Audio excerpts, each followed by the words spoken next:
Itachi and Nagato are two of the most powerful and interesting characters in the Naruto world. Throughout the series, these powerhouses are painted as villains and tragic would-be heroes, and even serve as measuring sticks for Naruto and Sasuke to complete key parts of their narratives. As such, these two have been compared in many ways, including power. Upon being reanimated, we did get a glimpse of what it might look like if these two monsters did face off, but due to Nagato being under Kabuto's control and Itachi getting a ton of help, it's still heavily debated on which of these two would actually win in an all-out fight. So in this video, we'll be exploring that and more, going over their most popular forms chronologically, matching them up, and seeing who would come out on top in a variety of different matchups. In other words, today we'll be exploring and breaking down Itachi versus Nagato, form by form.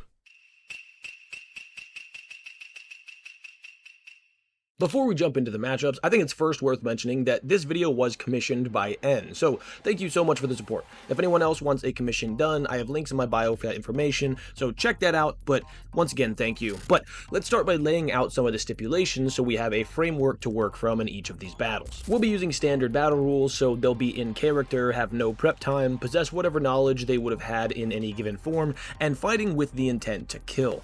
The battles will be taking place on a neutral battlefield, and finally, we'll only be considering feats and statements from canon material, meaning manga, data books, canon guides, and canon novels will be considered, but no non-canon stuff, like the anime or non-canon movies. If you'd like a breakdown on what is, isn't, and might be canon, I'll have my Naruto Canon Explained video linked in the description. That said, let's hop right into our first matchup.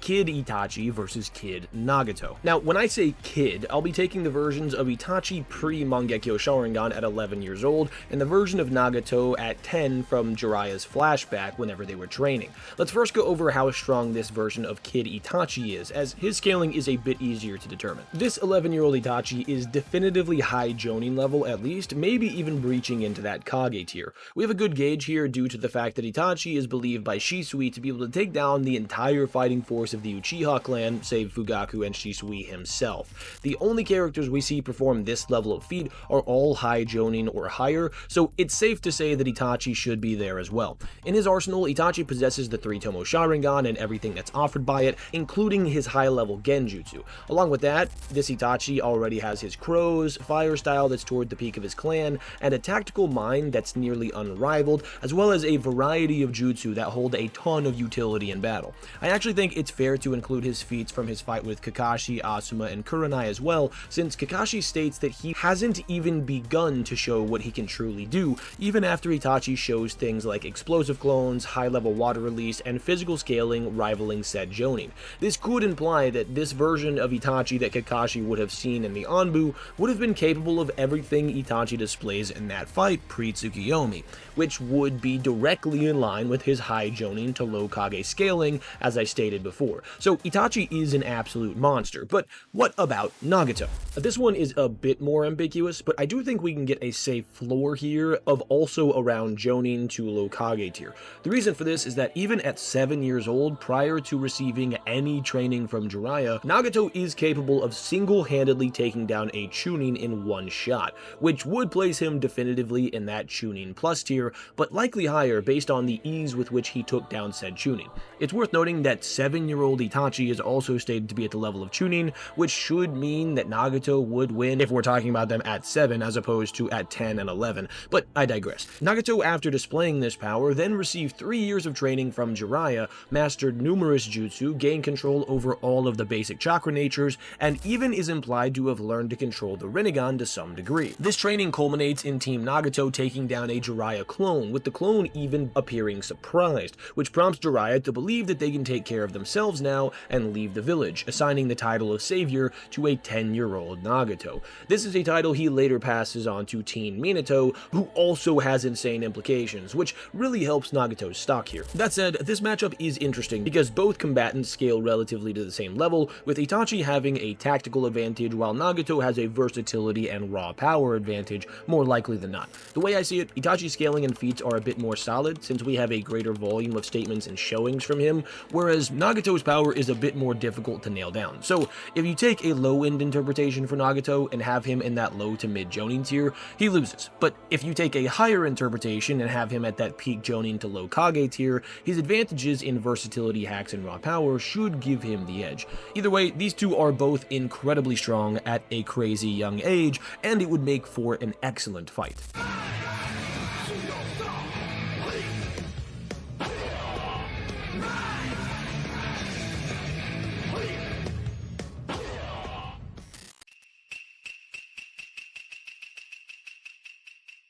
Next up, we have a truly insane matchup between peak Anbu Itachi, aka Massacre Itachi, and Rampage, aka Crash Out Nagato. As before, let's start with Itachi. This version of Itachi is an absolute monster. Wielding Tsukiyomi, Amaterasu, and some form of Susanoo, this version of Itachi has one of the most cracked toolkits in verse at this time. Even just his basic Sharingan Genjutsu has improved so much that he's catapulted over the likes of the legendary Sannin, being able to take down Orochimaru with a single glance. He should also maintain, if not more than likely improve on his physical scaling since he trains every day in character and is still literally growing physically. So you take someone who is already arguably peak Jonin to low Kage level, add on inextinguishable black flames, give him access to one of the strongest Genjutsu of all time. Oh, and by the way, he can now wield a chakra deity avatar, which massively increases his offensive and defensive capabilities. Another couple of things worth noting here are, one, his illness was either not present or at least not as prevalent as it was during his fight with Sasuke, so his stamina won't be an issue, and two, while we can't say for sure one way or another, it's possible he has his spirit weapons, the Totsuka Blade and the Yata Mirror. If he does, this makes him far more dangerous, in the words of Zetsu, invincible, as the Yata Mirror would provide a nearly perfect defense, while the Totsuka Blade would allow for him to bring down Nagato with a single shot. But, that being said, just how strong is Nagato at this point? This is a bit more ambiguous, but I think we can also establish at least a fair floor for him here like we did last time. Essentially, he should hang on to the scaling he had, only improve on it in every way. He should be faster, stronger, know a wider range of ninjutsu, and have greater mastery over his Rinnegan.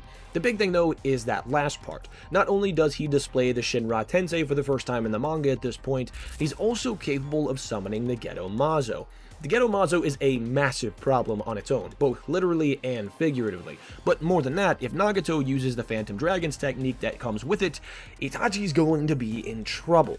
These abilities allowed for Nagato to not only defeat Hanzo's and Danzo's men, totaling at a bare minimum of 46, but likely higher, he also forces Danzo and Hanzo to retreat. This Danzo has always been below Hiruzen, but could be argued to be one of the strongest shinobi in Konoha at the time, but Hanzo is the important one here.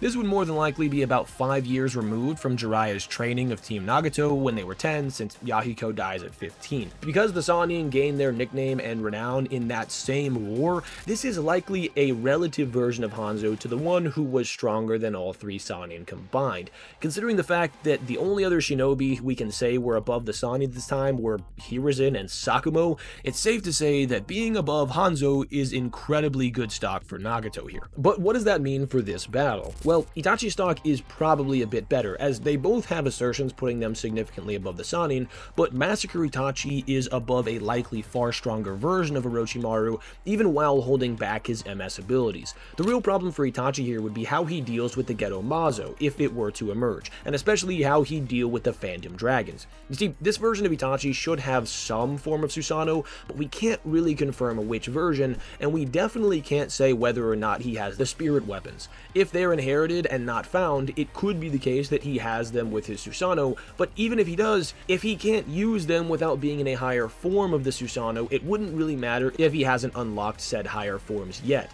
Therefore, he doesn't have a surefire way to deal with the Phantom Dragons, and the Susanoo should just get eaten by it as it's made out of chakra.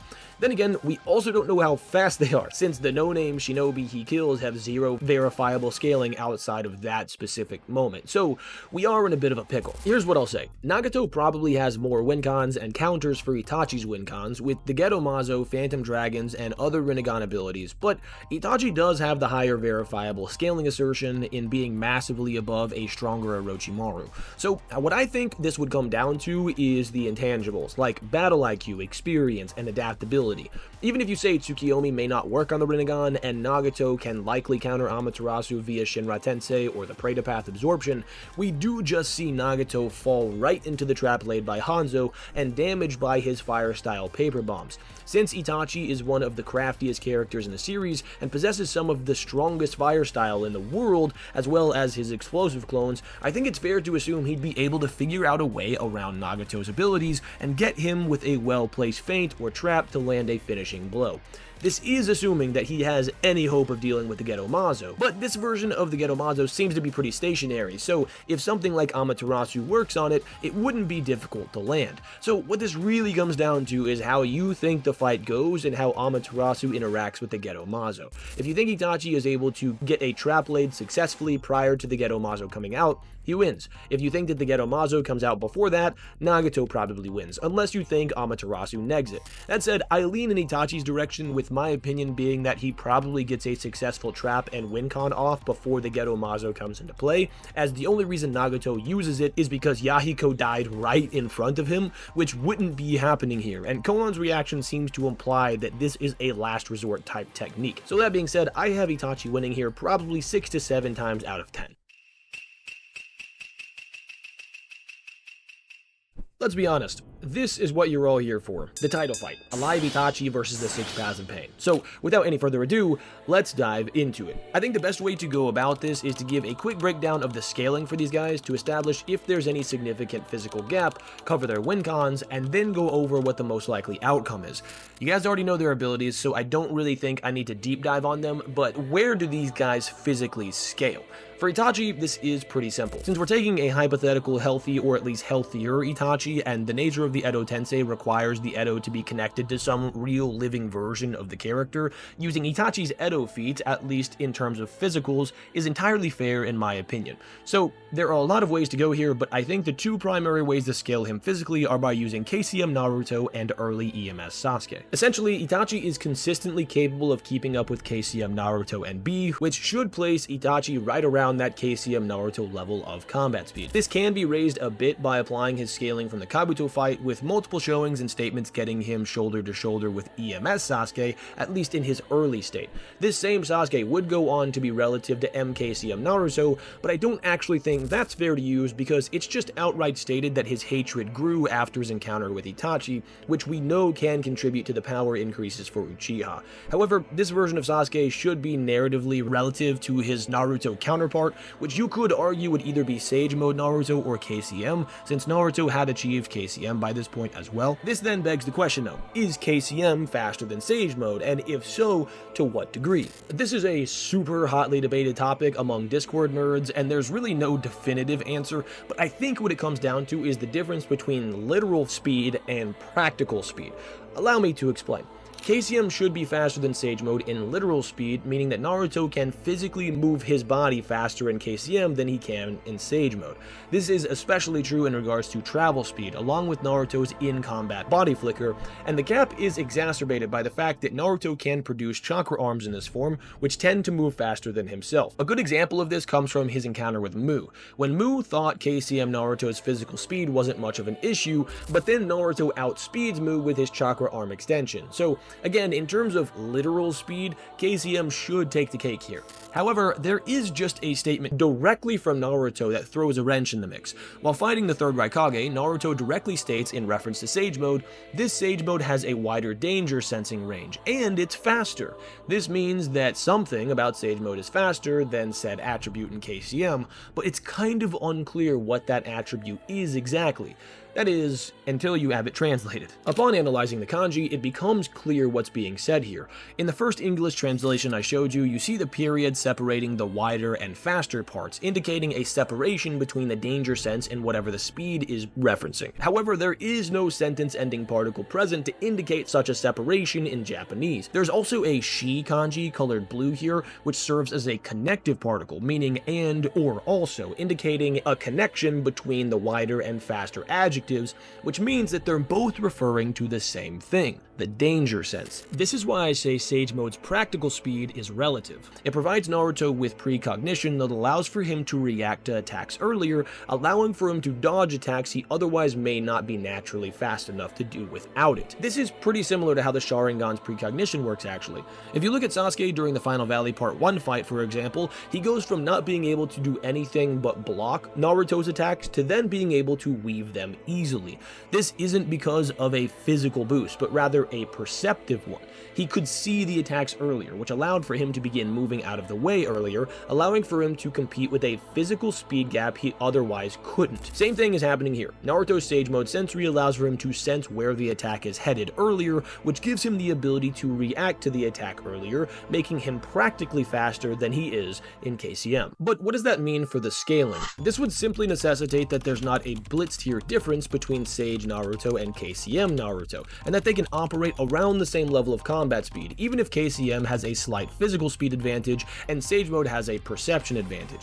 This is actually incredibly consistent when you remember that 5 Kage Summit Sasuke and 5 Kage Summit Naruto recognize one another as essentially equals, with peak 5 Kage Summit Sasuke and Sage Naruto likely being factored into that. The reason we can say this with a fair amount of certainty is that Naruto's statement about if he and Sasuke fight they would die is in reference to a future time frame, as he states it on literally the next page. This is also backed up directly by Naruto's birthday column, telling us that they resolve to fight one another in the future during that encounter. Since Naruto was in Sage Mode while heading to the battlefield using his sensory abilities to track Kakashi's chakra, he likely sensed Sasuke's peak power with MS, since he was right alongside Kakashi, meaning that he would also know how strong Sasuke is with a fully developed Susanoo. Now, we know Sasuke gains his EMS after this and has it while fighting alongside Itachi, but his Susanoo doesn't evolve in that time frame, and I don't believe that going from MS to EMS inherently makes someone physically faster, as there's no real evidence or implication of that, and usually when newly acquired abilities raise the user's speed, we do get some sort of evidence, so via evidence of absence, probably not the case. So I think it's reasonable to say that if they're relative during the 5 Kage Summit, less than a week prior to the fight with Kabuto, they're likely relative in speed up to that point as well. Since the difference between Pain's Assault and the 5 Kage Summit is a mere 18 days, yes, I recently went through and actually counted, the gap between Pain Arc Sage Naruto and 5 Kage Summit Sage Naruto is unlikely to be substantial, and the gap between 5 Kage Summit Sage Naruto and Early War Sage Naruto mere days later is also unlikely to be substantial. Which finally brings me to Pain. Since we have Itachi at around KCM Naruto's level and therefore Sage Naruto's level, we actually have some connective scaling between a healthy Itachi and Pain in Sage Naruto. But how does Pain compare to this Naruto in speed? This is where it gets a bit weird because the paths of Pain all scale over a pretty wide and inconsistent range. There are moments when some paths seem to outspeed Naruto and times where the reverse is true. Same thing in Pain's fight with Jiraiya. Sometimes he seems to outspeed Jiraiya and other times he gets outsped by him. But when you consider how the paths of Pain work, this does actually make a bit of sense, especially in context. I'm sure you all know this by now, but as a brief refresher, the paths of Pain are essentially remote-controlled corpses that Nagato powers via chakra, so it's reasonable to assume that he can augment their power by raising or lowering the amount of chakra he feeds into any given path. This is also backed up by the fact that the corpses themselves are likely amped beyond their normal living combat levels, since all of them were former shinobi Jiraiya brought down, and some of them are individually relative to or even potentially above Jiraiya, such as the Ashura path or animal path at times. So if Nagato can raise them beyond the level they would have been at in life, it tracks that that happens via infusing more chakra into them, and thus explains the inconsistent scaling for the paths individually. One final point on the fluctuation of power between the paths of Pain is that even Tendo and Preda are capable of being stronger than Naruto by themselves, despite struggling against him with all 6 paths out, as we get a chapter synopsis statement that tells us that Tendo is able to overpower Naruto. So then, where does this leave us? I think the most reasonable and consistent interpretation here is that Pain can be relative to or slightly above Sage Naruto physically if Nagato deems it necessary and puts more chakra into him. But A, Pain was fatigued from pulling off a Halo-style running riot kill-tacular type slaughter on the strongest village in the world right before fighting Naruto, and B, Pain was inherently holding back since he wanted to draw out the power of the Nine Tails to witness it firsthand, and also was trying to capture Naruto, not kill him. So it tracks that when we get the statement about his power being restored and Nagato realizes he has to fight more seriously, he begins to perform better and even overwhelm Naruto. With all of that considered, I think Pain is somewhat relative to Naruto in Sage Mode, fluctuating in stats due to fatigue and holding back, but more than capable of being slightly above or shoulder to shoulder with Sage Naruto when Nagato wants that to be the case and puts more chakra into an individual path. So, long story short, Pain and Itachi should be physically on the same tier, with neither of them being able to physically blitz the other. But what about their abilities? Let's start with this. Both of them have abilities that outperform their own physical speed and offer solid win cons against the other. So, even though they should be somewhat physically relative, what this would really come down to, unsurprisingly, is said abilities. Let's start with Itachi. You already know what it is. Amaterasu, Tsukiyomi, Susanoo, Totsuka Blade, Yata Mirror. These are the primary things that people point to when discussing this topic. So let's take these one by one and see how Nagato/Pain might deal with Itachi's win cons. Amaterasu is capable of being repelled by Shinra Tensei and likely absorbed by the Preta Path, since the Amaterasu is Enton, which is a chakra nature release, meaning it's made of chakra. I've seen some people say that this is a summon, because it does say he summons these flames, but this is made of chakra more likely than not. Since Amaterasu takes a bit of time to burn its target fully, I see no reason why these two counters wouldn't be able to be employed before a path that's hit by the black flames would take serious damage. Tsukiyomi would also likely be ineffective, as Nagato likely has genjutsu blockers in the Paths of Pain. We see he places numerous layers of genjutsu resistance in random Rain Village citizens, so it's reasonable to assume that he'd do the same thing for the Paths of Pain.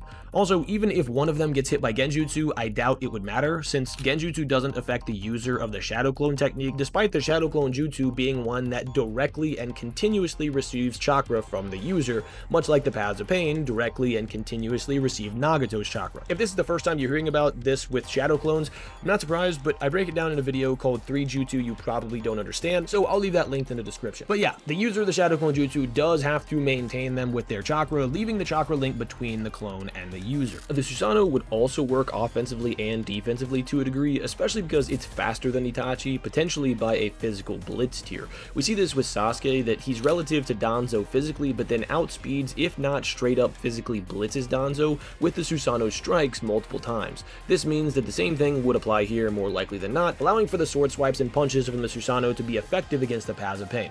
This is also true of the Asaka Magatama beads, as they scale in terms of speed to the Bijou Bomb, which seems to scale to the Susanoo arrow, which is also massively above Sasuke, meaning that the punches and slashes would be able to outspeed the Paths of Pain, and the long-range Asaka Magatama beads also should. However, the Susanoo, and thus its weapons, are made of chakra, meaning they can be absorbed by Preta. They should also be able to be repelled by Shinra Tensei, so despite helping Itachi out a lot here, there are a couple of ways that they can be countered by Nagato in those two paths. That's not to mention that the Susanoo itself should be able to be absorbed completely and potentially destroyed via Shinra Tensei, so long as the Yata Mirror isn't up.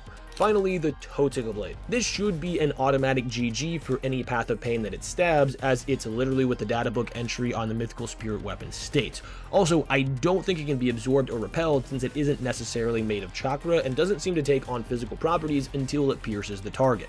It's referenced to as an ethereal blade with no physical form, but we do see Orochimaru bleed on it, and it does interact with things as if it has physical properties, but I think the nature of the databook description necessitates that it doesn't take on a physical solid form until it impales the target. What's really interesting about this, and I was curious about this for a long time, so I got it translated, but the actual term used for strike or stab here is indicating a thrusting stab motion, which would mean that whenever he's slashing with the Totsuka Blade, it doesn't necessarily activate the sealing properties, but instead stabbing or thrusting with it does, which is actually what we're shown in the series, where he cuts through Orochimaru's Hydra heads using a slashing attack and it doesn't seal them, but as soon as he thrusts and stabs Orochimaru or thrusts and stabs Nagato, the ceiling activates. So I do believe it has to be an actual forward thrust stabbing motion as opposed to a slashing motion in order to activate the actual ceiling jutsu that's imbued in the Totsuka blade. This means that Itachi does have one real non-counterable win con in the Totsuka blade, but the problem is that the Paths of Pain aren't likely to just line up and get shish kebabbed, so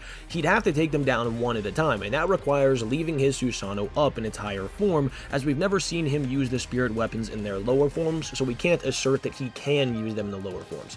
This means Itachi would have to burn a lot of chakra and eyesight to pull this off. However, I will give Itachi the benefit of the doubt in terms of battle IQ, and assume he'd be able to come up with a plan to take down a few of the paths in some maybe unconventional, sneaky ways. I do think he's a decent bit above Sage Jiraiya and Sage Naruto overall, mostly due to hacks, but the problem is that Pain sort of hard counters most of his hacks with hacks of his own, and Itachi isn't really capable of physically dominating this fight. But what about Pain? What win cons does he have? Shinra Tensei, Soul Steel, Chibaku Tensei, Ashura stabbing / missiles, bombarding with animal summons, Chubaku Tensei, and finally, attrition. Let's start from the beginning. Shinra Tensei should work, but should be able to be countered by the Yata Mirror. I do think that it would work versus the Susanoo, but I'll let you decide for yourself on that.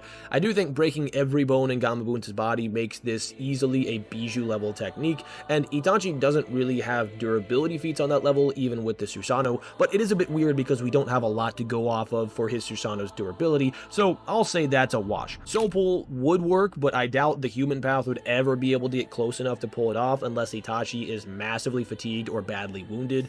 Chibaku Tensei is an auto GG since Itachi says he, Naruto, and B must use their strongest long-range attacks to take down the orb Edo Nagato summoned, which means it's unlikely that he could have pulled this off on his own, and he doesn't really have another counter for it outside of just going after the Diva path. The problem for Nagato, though, is that I don't think he'd use it in character except for as a last resort, as that's what we see in the series. Ashura's piercing attacks and missiles should also work to damage Itachi, but would be hard countered by the Susanoo, so those are probably off the table as well. Itachi immediately figured out how to deal with the animal summons, and Amaterasu likely negs all of them, so I don't really think they'll be an issue either.